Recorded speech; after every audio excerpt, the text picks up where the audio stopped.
was in a domestic violence kind of relationship. Born in Hackensack, New Jersey in 1954, but I've been a soldier since 1973. Came in during the Vietnam War. I was injured in the line of duty, getting ready to go to Iraq a couple years ago, and that's how I wound up homeless down in Sierra Vista.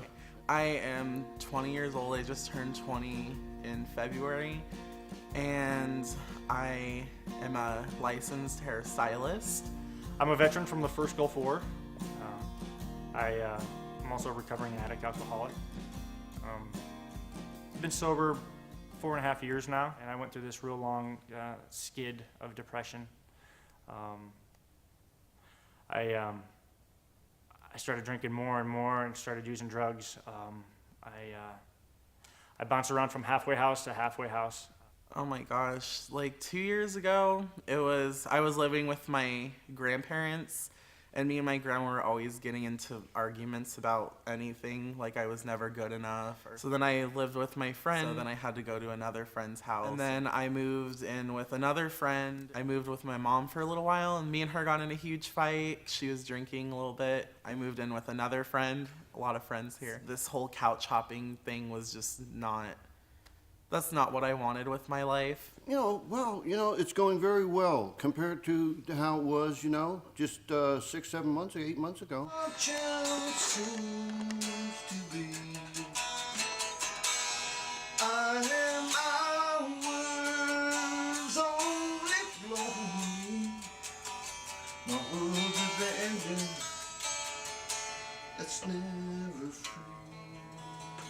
Wound up in the Army Band for about 16 years, came back in 2004.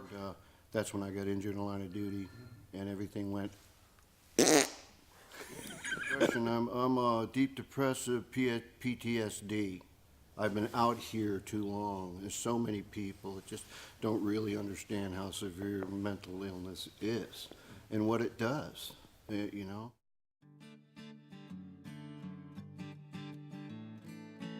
took me in for 30 days, and they gave me a plan to go to school, find a job.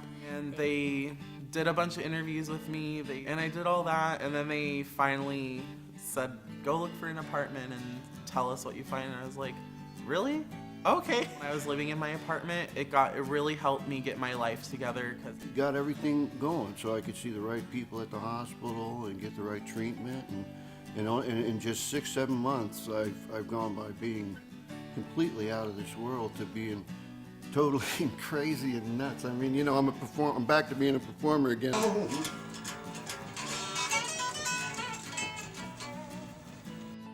I had to come to grips with that. I had to identify that, I'm an alcoholic and I'm an addict, and I decided I laid it all down and got serious. And when I did that, things started to happen. And since I'm a veteran, he said, what do you want to be when you grow up? And I said, I've always loved aviation. That's what I did. I worked on aircraft out of the military on the USS Nimitz, and I loved it. He set me up with a school, stuck around and did a avionics program out there. That has all to do with all the electricity, how the airplane talks to the ground talks to the airplane. I'm in charge of a lot of those systems, autopilot systems, stuff like that. I showed up to school, I showed up to work, I made my meetings. They gave me a hand up and not a hand out.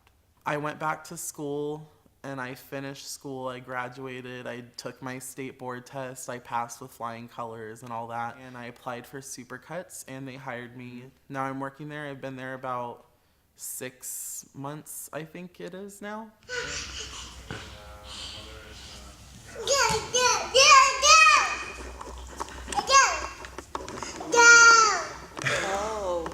She is very crazy, wild, out there.